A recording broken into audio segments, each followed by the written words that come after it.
সালটা ছিল 1912 15ই এপ্রিল। এই দিন টাইটানিক নামের একটি বিশাল আকারের সামুদ্রিক জাহাজ সাউথহ্যাম্পটন থেকে নিউ ইয়র্কে যাওয়ার পথে হিমশৈলতে ধাক্কা খেয়ে উত্তর আটলান্টিক মহাসাগরে ডুবে যায়।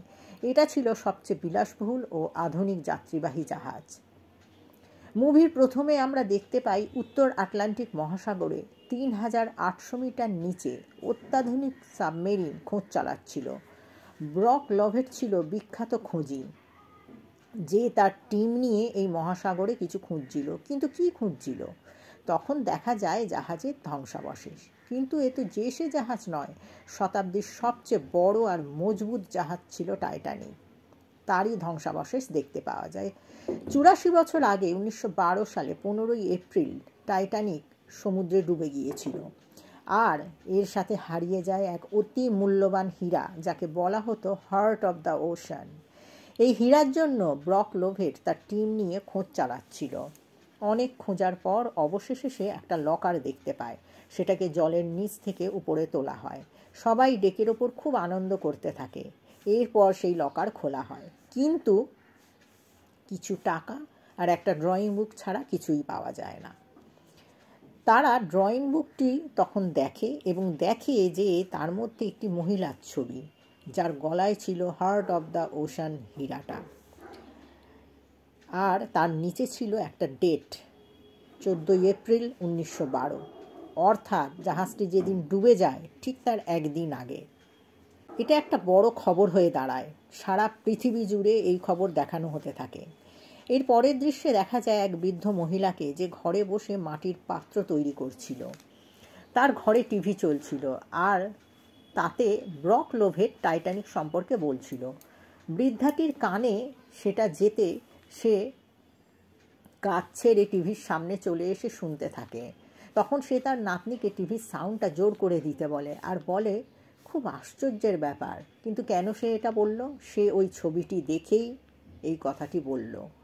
এরপর সে তার নাতনিকে দিয়ে লোভেটকে কল করালো এবং জিজ্ঞাসা করে যে আপনি কি হার্ট অব দ্য ওশান পেয়েছেন? ব্রক বলে না, কিন্তু আপনি কি বলতে পারেন ওই ফটোর মহিলাটাকে? তখন সে বলে সেই মহিলাটি আমি, অর্থাৎ সে নিজেই। তার নাম হলো রোজ ডাউসন। এরপরে ব্রক তাদের হেলিকপ্টারের সাহায্যে তার জাহাজে আনে। ব্রক তাকে কিছু প্রশ্ন করে, এটা বুঝতে যে এই মহিলাই সেই স্কেচের মহিলাটি কিনা। এরপর রোজকে তারা জাহাজে ডোবার একটি 3D ভিডিও দেখায়। রোজ বলে, আমি এখনও সেদিনের কথা ভুলতে পারিনি, এখনও সেই কষ্ট আমি অনুভব করতে পারি।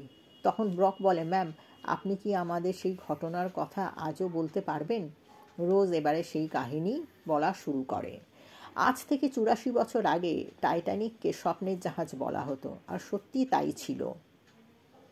তখন দেখা যায় যে 17 বছর বয়সের রোজ তার পরিবারের সাথে ওই জাহাজে করে যাচ্ছিল, এবং তার পরিবারের মধ্যে ছিল তার মা আর তার হবু স্বামী, যার নাম ছিল ক্যালডন হকলি। এরা সাউথহ্যাম্পটন থেকে নিউ ইয়র্ক যাচ্ছিল।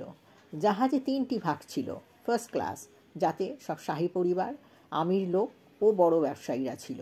সেকেন্ড ক্লাসে ছিল ছোট্ট ব্যবসায়ী ও মধ্যবিত্তরা, আর থার্ড ক্লাসে ছিল গরিব লোকেরা। এরপর দেখা যায় এই মুভির হিরো জ্যাককে, সে তাস খেলছিল, আর এই খেলায় যে জিতবে টাইটানিক জাহাজে করে নিউ ইয়র্কে যেতে পারবে তার টিকিট পাবে। জ্যাকের কপাল সেদিন তার সাথ দিয়েছিল, আর সে জিতে যায়। সে তার বন্ধুর সাথে জাহাজের উদ্দেশ্যে ছুট লাগায়, কারণ তখন জাহাজটা ছাড়তে মাত্র আর 5 মিনিট বাকি ছিল। তারা দৌড়ে গিয়ে জাহাজটা ধরে ফেলে। জাহাজের ক্যাপ্টেনকে এরপর জাহাজের টপ পয়েন্টে দাঁড়িয়ে থাকতে দেখা যায়। সে অর্ডার দেয় ফুল স্পিডে এবার জাহাজটাকে চালাতে। এরপর দেখা যায় রোজকে, যে পেন্টিং ভীষণ ভালোবাসত। সে অনেক দামি পেন্টিং সাথে করে নিয়ে এসেছিল। সে তার পরিবারের সাথে লাঞ্চ করছিল। সেখানে জাহাজের ইঞ্জিনিয়ার ও ওনারও ছিল, কিন্তু তাদের কথাবার্তা রোজের একদম পছন্দ হচ্ছিল না। তাই সে উঠে জাহাজের ডেকে এসে দাঁড়ায়। নিচে জ্যাক ও তার বন্ধু কথা বলছিল। হঠাৎ জ্যাকের চোখ রোজের দিকে চলে যায়। রোজ এতই সুন্দর ছিল যে জ্যাক চোখ ফেরাতে পারছিল না। তার বন্ধু বলে, ও খুব উঁচু পরিবারের, তুমি স্বপ্নেও কোনো দিন ওকে পাবে না, এ নিয়ে আর ভেবো না। এমন সময় ক্যালডন রোজের কাছে আসে আর তাকে আবার ভেতরে নিয়ে যায়। এরপর ডিনারের সময় রোজ খুব উদাস হয়ে বসেছিল। সে তার মায়ের কথাগুলো মনে করছিল। তার মা তাকে শেখাচ্ছে কী করে বড়লোক পরিবারে থাকতে হলে কথা বলতে হবে, কিভাবে চলতে হবে, নিয়ম কানুন সব কিছু। রোজ থকে গিয়েছিল এইসব শুনতে শুনতে। সে নিজের জীবন নিজের মতো করে চলতে ভুলে গেছিল। সে আর বরদাস্ত করতে পারছিল না। সে খাবারের টেবিল থেকে ছুটে বেরিয়ে ডেকের রেলিংয়ের ধারে চলে আসে। সে আর পারছিল না, তাই সে জাহাজের ওপর থেকে জলে ঝাঁপ দিয়ে নিজেকে শেষ করে শান্তি পেতে চাইছিল। কিন্তু তখন সেখানে জ্যাক চলে আসে। রোজ জ্যাককে বলে, আমার কাছে এলে আমি কিন্তু এখনই ঝাঁপ দেব। জ্যাক বলে, তুমি ঝাঁপ দিলে আমাকেও ঝাঁপ দিতে হবে, কারণ তোমাকে বাঁচাতে হবে। রোজ বলে, তুমি এত উঁচু থেকে যদি নিচে পড়ো তাহলে কিন্তু তুমি মরে যাবে। জ্যাক বলে, আমি সাঁতার জানি, কিন্তু আমার তো ভয় হচ্ছে এই হিমশীতল জলকে। এই শুনে রোজও ভয় পায় আর বলে, জল কতটা ঠান্ডা? জ্যাক বলে, বরফের থেকেও ঠান্ডা, মানুষের প্রাণ চলে যাবে। এই বলে সে নিজের হাত রোজের দিকে বাড়িয়ে দেয়। রোজ তার হাত ধরে ঘুরে দাঁড়ায়, কিন্তু পা পিছলে নিচে পড়ে যায়। যেতে যেতে জ্যাক তার হাত ধরে ফেলে আর অনেক কষ্ট করে তাকে ওপরে তোলে। কিন্তু রোজের চিৎকারে সিকিউরিটি গার্ডরা ছুটে আসে আর তারা ভাবে জ্যাক রোজের সাথে কিছু খারাপ করছে। তারা জ্যাককে অ্যারেস্ট করে। সেখানে তখন ক্যালডনও এসে যায়, কিন্তু রোজ বলে যে জ্যাক তার প্রাণ বাঁচিয়েছে, তার সঙ্গে কোনো অসভ্যতামি করেনি। তখন তাকে ছেড়ে দেওয়া হয়। ক্যালডন বলে জ্যাককে পুরস্কার হিসেবে 20 টাকা দিতে, কিন্তু রোজ বলে, আমার জীবনের মূল্য মাত্র 20 টাকা। তখন ক্যালডন বলে, ঠিক আছে, রাতে তুমি আমাদের সাথে ডিনার করবে। পরের দিন রোজ নিজের ঘরে আসে, সেখানে ক্যালডনও আসে। ক্যালডন সেই সময় রোজকে সেই মহামূল্যবান heart of the ocean Locket দেয়া হারটা তার গলায় পরিয়ে দেয় আর বলে একমাত্র শাহী লোকেরাই এই হার গলায় পরতে পারে। পরের দিন সকালে জ্যাকের সাথে রোজের দেখা হয় আর রোজ বলে, তোমাকে থ্যাংক ইউ বলতে এসেছি। জ্যাক তাকে বলে, কিন্তু তোমার কি এমন হয়েছে যে তুমি ওই কাজটা করতে গিয়েছিলে? রোজ তাকে তার হাতের রিংটা দেখায় আর বলে, আমাকে এই সম্পর্কে বেঁধে ফেলতে চাইছে। আমি না চাইতে আমাকে বিয়ে দেওয়া হচ্ছে, আমি না চাইলেও আমাকে এই জীবন টেনে নিয়ে চলতে হচ্ছে। জ্যাক বলে, তুমি ক্যালডনকে ভালোবাসো? রোজ কোনো উত্তর দেয় না। এরপর রোজ জ্যাকের হাতে একটা ড্রয়িং বুক দেখে আর সেটা খুলে দেখে তাতে অনেক ড্রয়িং ছিল। এই সব কথা বলতে বলতে সন্ধে হয়ে আসছিল। এই সময় তার মা তার বন্ধুদের সাথে ওখানে চলে আসে। রোজ জ্যাকের সাথে তাদের আলাপ করিয়ে দেয়, কিন্তু তার মা একটুও খুশি হয় না, কারণ জ্যাক ছিল খুবই সাধারণ মানুষ। রোজ তার মাকে নিয়ে চলে যায়, কিন্তু মিসেস ব্রাউন জ্যাককে বলে, তুমি আজ কি পরে ডিনারে আসবে? জ্যাক বলে, যেটা সে পরে আছে সেটা পরেই যাবে। কিন্তু মিসেস ব্রাউন তাকে নিজের ঘরে এনে একটি সুন্দর কোট পরিয়ে দেয় আর বলে, এটা আমার ছেলের জন্য করেছিলাম, তুমি আমার ছেলের মতোই। এরপর সে খুব ভালো করে সেজে গুজে ডিনার টেবিলে পৌঁছায়, কিন্তু রোজের মা এবং ক্যালডন জ্যাককে অপমানজনক কথা বলতে থাকে। ক্যালডন বলে জ্যাকের থাকার কোনো জায়গা নেই এবং সে 3rd ক্লাসের প্যাসেঞ্জার। জ্যাক তখন বলে, কাল অবধি আমি ফুটপাতে ছিলাম আর আজ আমি আপনাদের সাথে বসে শ্যাম্পেন পান করছি। জীবন যে কোনো মুহূর্তে বদলে যেতে পারে, তাই জীবনের প্রতিটা মুহূর্ত আনন্দের সাথে বাঁচতে হয়, নিজের ইচ্ছেতে বাঁচতে হয়। সবাই তাকে সমর্থন করে আর বলে, দারুণ বলেছ, ঠিক বলেছ। জ্যাক সেখান থেকে চলে যায়, কিন্তু যাওয়ার আগে সে লুকিয়ে রোজের হাতে একটা ছোট্ট কাগজ দিয়ে যায়, যাতে লেখা ছিল, ঠিক রাত 9টায় ঘড়ির কাছে এসে দেখা করো। রোজ ঠিক রাত 9টায় সেখানে আসে আর জ্যাক তাকে 3rd ক্লাসের পার্টিতে নিয়ে যায়। সেখানে রোজ খুব এনজয় করে, কিন্তু ক্যালডনের একটি লোক রোজকে সেখানে দেখে ফেলে আর ক্যালডনকে গিয়ে বলে দেয়। ক্যালডন রোজের ওপর খুব রাগ দেখায় আর তার মাও তাকে বুঝিয়ে দেয় যে রোজ যেটা করেছে সেটা অন্যায়, এরকম কাজ তার আর করা উচিত না। কারণ তার মা বলে, আমরা আস্তে আস্তে গরিব হয়ে যাচ্ছি, আমাদের শুধু নামটাই আছে, আর এখন তুমি যদি ক্যালডনকে বিয়ে না করো তাহলে আমাদের রাস্তায় এসে দাঁড়াতে হবে, রোজ বলে, তার জন্য আমাকেই আত্মত্যাগ করতে হবে? তুমি খুব স্বার্থপর মা, আমার জীবনটা তুমি নষ্ট করে দিচ্ছ। তার মাও বলে যে তুমিও তো স্বার্থপর, যে মায়ের কষ্টটা তুমি বুঝছো না। পরের দিন জ্যাক ফার্স্ট ক্লাসে আসে রোজের সাথে দেখা করার জন্য, কিন্তু তাকে ঢুকতে দেওয়া হয় না। রোজ জাহাজের ক্যাপ্টেন স্মিথ আর থমাসের সাথে কথা বলছিল। সেই সময় একজন এসে বলে জলেতে বরফ দেখা গেছে। রোজ উদ্বিগ্ন হয়। ক্যাপ্টেন বলে এই সময় এরকম দেখা যায়, এটা নিয়ে ভাবার কিছু নেই। এবারে যখন তারা কথা বলছিল সেই সময় জ্যাক পিছন দিক দিয়ে এসে রোজকে একটা ঘরে এনে তার মনের কথা খুলে বলে, কিন্তু রোজ কিছু না বলে সেখান থেকে চলে যায়। এবারে সন্ধেবেলার সময়তে জ্যাক জাহাজের একদম সামনে দাঁড়িয়েছিল। সে দাঁড়িয়ে কিছু ভাবছিল। রোজ সেখানে আসে, আর এবারে সেই বিখ্যাত দৃশ্যটি দেখা যায় আর বিখ্যাত মিউজিকটি শোনা যায়। জ্যাককে রোজ এক নতুন অনুভূতির অভিজ্ঞতা করায়। জ্যাক রোজকে একদম সামনে দাঁড় করিয়ে তার হাত দুটি পাখির ডানার মতন করে দুপাশে ছড়িয়ে দেয়, আর এবারে চোখ খুলতে বলে। রোজের মনে হয় সত্যি সে পাখি হয়ে গেছে, সে উড়ছে। এরপর রোজ জ্যাককে তার পেন্টিংয়ের কালেকশন দেখানোর জন্য তার ঘরে নিয়ে আসে। তখন রোজ তাকে সেই heart of the ocean diamond লকেটটা দেখায় আর বলে, এটা পরে আমি আমার একটা ছবি আঁকাতে চাই। জ্যাক তার সেই ছবিটা আঁকা সম্পন্ন করে। ছবিটার নিচে জ্যাক 14 এপ্রিল 1912 লিখে দেয়, আর রোজ সেই হারটা তার লকারে রেখে দিতে বলে জ্যাককে। জ্যাক তার আঁকা রোজের ছবি আর হার দুটোই রেখে লকার বন্ধ করে দেয়। এমন সময় ক্যালডনের লোক সেখানে চলে আসে আর তাদের ফলো করে। অন্যদিকে ক্যাপ্টেন স্মিথকে একজন বলে, জাহাজের স্পিড কমাতে হবে স্যার, হিমশৈল জলের তলায় থাকলে দূর থেকে সেটা কিন্তু বোঝা সম্ভব নয়। কিন্তু ক্যাপ্টেন তার কথায় কোনো আমলই দেয় না। এদিকে জাহাজের ওপর থেকে গার্ড হিমশৈল দেখতে পায়। সে ঘাবড়ে গিয়ে সতর্কতা ঘণ্টা বাজিয়ে দেয় আর অন্য জাহাজ চালকদের জানাতে থাকে।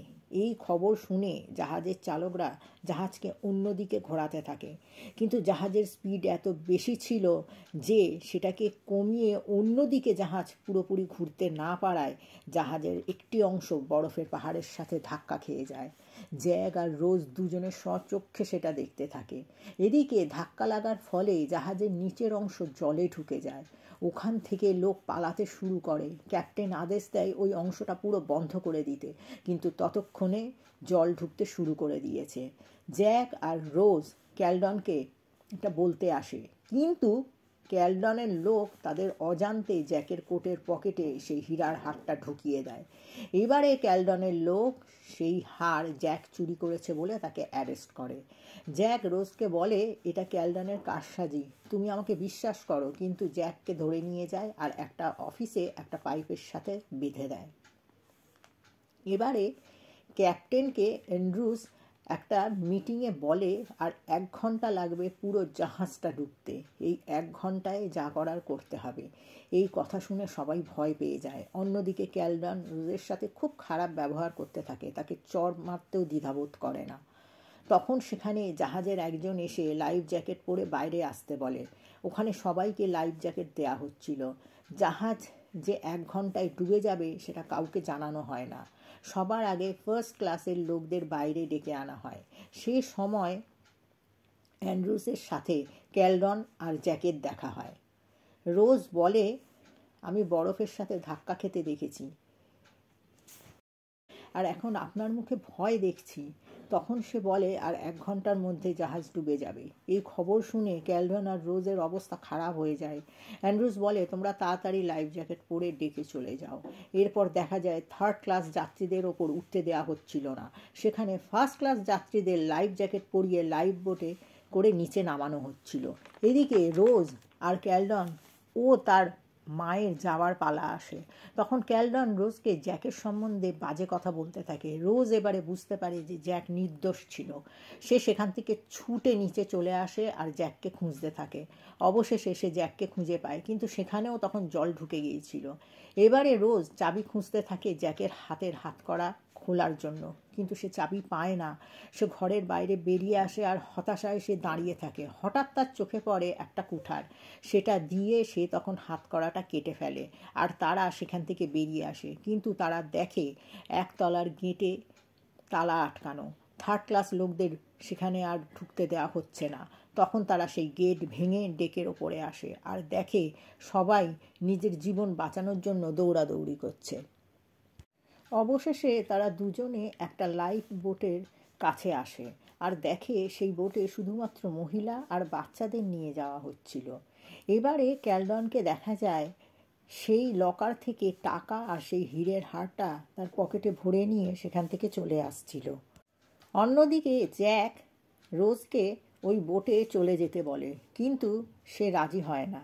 এমন সময় ক্যালডন কোথা দিয়ে এসে নিজের জ্যাকেটটা রোজকে পরিয়ে দেয় আর বলে, তুমি ওই বোটে চলে যাও, আমার আর জ্যাকের ব্যবস্থা করে নিয়েছি। রোজ সেই বোটে উঠে যায়। ক্যালডন জ্যাককে বলে, দেখেছিস আমি জিতে গেলাম আর তোর জন্য কোনো ব্যবস্থাই আমি করিনি। এবারে রোজ বুঝে যায় এটা ক্যালডনের চালাকি। সে আবার বোট থেকে জাহাজে উঠে আসে আর ছুটতে থাকে। জ্যাকও ছুটে তাকে ধরে ফেলে আর তারা পরস্পরকে আলিঙ্গন করে। ক্যালডন ওপর দিয়ে সব দেখছিল। সে রাগের মাথায় এবারে জ্যাক আর রোজের ওপর গুলি চালায়। তারা তখন ক্যালডনের হাত থেকে বাঁচার জন্য নিচে নামতে থাকে। ক্যালডনও তাদের পিছু নেয়, কিন্তু নিচটা তখন জলে ভরে গিয়েছিল, তাই ক্যালডন আর নিচে নামতে পারে না। এদিকে জ্যাক আর রোজ দৌড়াতে থাকে। তারা একটা গেটের সামনে এসে পড়ে, যাতে আবার তালা লাগানো ছিল। সেখানটা জলে ভরে যাচ্ছিল। তারা সেই সময় সেখানে একজন অফিসারকে দেখতে পায় আর তার কাছে ওই গেটের তালার চাবি ছিল। সে খোলার চেষ্টা করে, কিন্তু চাবি জলে পড়ে যায় আর সেখানটা জলে ডুবে যেতে থাকে। সে তখন ওখান দিয়ে পালিয়ে যায়। জ্যাক অনেক কসরত করে চাবিটা তুলে তালা খুলতে সক্ষম হয়। এবারে তারা ওপরে উঠে আসে। এবারে ক্যালডনকে দেখা যায় নিজের জীবন বাঁচাতে সে এক বাচ্চাকে কোলে তুলে নেয় আর বলে, এছাড়া আমার আর কেউ নেই। এই বলে সে মহিলা ভর্তি বোটে উঠে পড়ে। সবাই নিজেদের জীবন বাঁচাবার জন্য ছুটোছুটি করতে থাকে। সেখানে কিছু মিউজিশিয়ান ছিল যারা বাজনা বাজিয়ে যাচ্ছিল। তারা বুঝে গেছিল তারা আর বাঁচবে না। তখন জাহাজের অর্ধেক প্রায় ডুবে গেছে, তাই সবাই জাহাজের অন্য অংশে ছুটে যাচ্ছিল। জ্যাক আর রোজ একদম ওপরে উঠে আসে। রোজ বলে, জ্যাক, একদম প্রথমে আমাদের এখানেই দেখা হয়েছিল। ততক্ষণে জাহাজ জলের তলায় ডুবতে শুরু করেছে। তারা রেলিং ধরে দাঁড়িয়ে থাকার চেষ্টা করছিল, কিন্তু আর পারে না। জাহাজ পুরো ডুবে যায়, কিন্তু তারা জলে পড়ে যায় আর বাকি লোকেরাও জলে পড়ে থাকে। জাহাজ পুরো ডুবে যায়, তারা জলে পড়ে যায় আর বাকি লোকেরাও জলে পড়ে বাঁচার চেষ্টা করতে থাকে।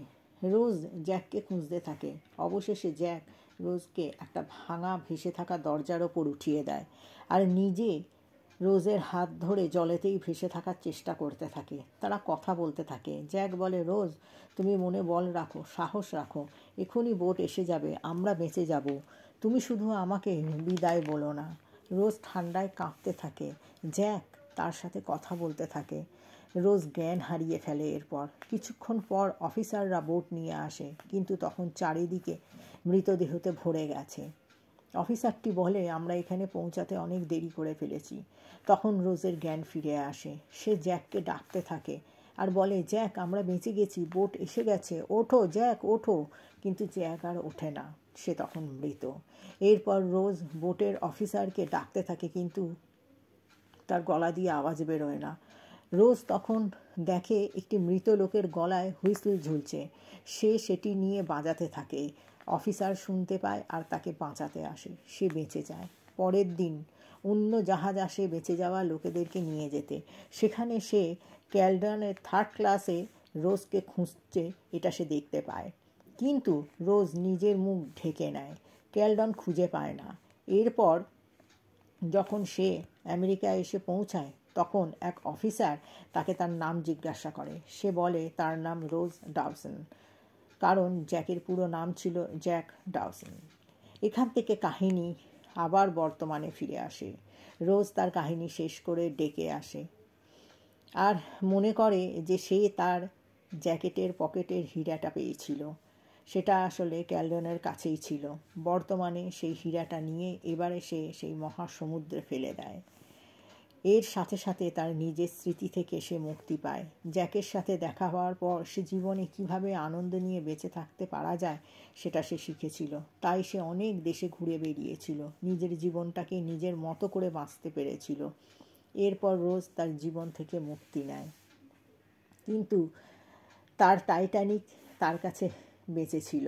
তার জ্যাকের সাথে দেখা, তার সাথে প্রতিটা মুহূর্ত বেঁচে ছিল। রাত 9টায় জ্যাকের সাথে দেখা করার মুহূর্তও বেঁচে ছিল। এখানেই মুভিটি শেষ হয়। হ্যালো বন্ধুরা, তোমরা আমার ভিডিও দেখছো, আমার ভালো লাগছে, তোমাদেরও নিশ্চয়ই ভালো লাগছে। তোমরা কিন্তু সাবস্ক্রাইব করছো না, প্লিজ আমাকে সাবস্ক্রাইব করে দিও আর অবশ্যই লাইক দিও। থ্যাংক ইউ বন্ধুরা।